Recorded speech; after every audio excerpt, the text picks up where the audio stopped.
Every day, the world consumes 300 tons of caffeine, enough for 1 cup of coffee for every man, woman, and child.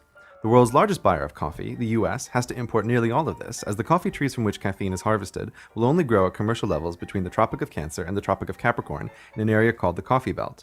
Only a single state, Hawaii, is within this belt.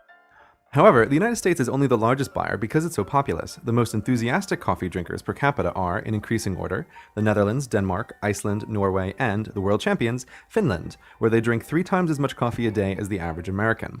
All of these countries are outside the coffee belt and must import 100% of their caffeine supply. To get this caffeine, first bees must pollinate the flowers of a coffee tree, and these flowers develop into bright red berries. Unlike more cooperative domestic plants, the coffee tree does not ripen all its berries at the same time, so they need to be hand-picked and sorted. Once picked, the coffee bean is removed from inside the berry. This young seedling of the tree is then dried, heated, ground, and submersed in boiling water to get out the precious caffeine. It takes about 40 coffee beans to make 1 shot of espresso. But why is caffeine in the coffee beans in the first place? It's not like the coffee trees want to have humans cutting bits off of them and committing a holocaust of their offspring. Well, the trees, of course, don't want or feel anything. They originally evolved caffeine for their own benefit. Caffeine is an insecticide that effectively paralyzes or kills bugs chomping on the tree. Whether or not these insects go out experiencing the greatest caffeine high ever is not known. While caffeine is technically lethal, it's adapted for 1-gram bugs, not monkeys 100,000 times more massive, so you'd really have to try to win this Darwin Award. But, if you must, to calculate the dose of caffeine you'll need to ingest to have a 50% chance of death, take your mass in kilograms and multiply it by 150 milligrams. Or, in terms of coffee, for every kilogram of mass you have, you need to drink 1 latte to get a visit from the Grim Reaper.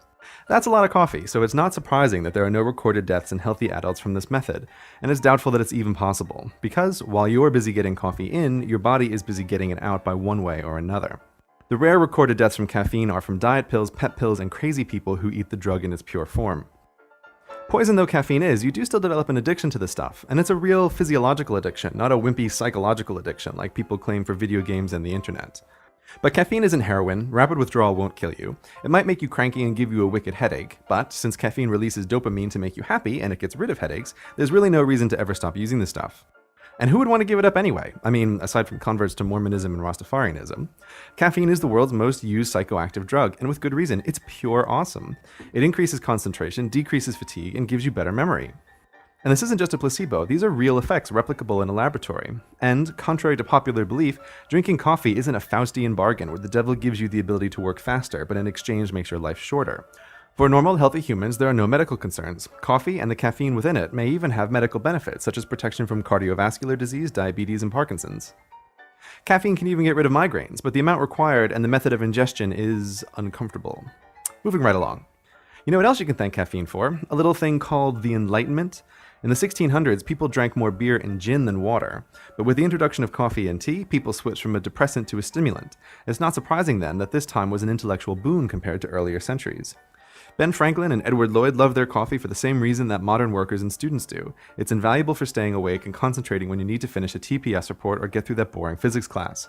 Coffee is the fuel of the modern world, so go grab a cup guilt-free and get working smarter and faster.